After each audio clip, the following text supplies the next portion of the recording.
Well, I would have to say that it requires more effort.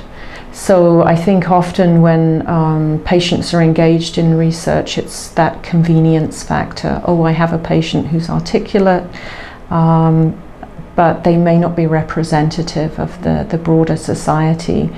And it is my concern that we don't have representation, full representation as patient partners. So when I think about, members of the LGBTQ community, or people who, may be homeless or struggling with mental health issues, where there may be language barriers as well,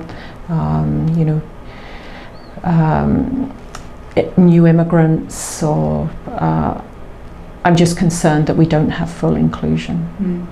And are there strategies that researchers can actually, how would they actually make sure of that? Have you seen examples of where that works well, where they've made an effort, as you say, to be inclusive? Yeah, so as a healthcare administrator,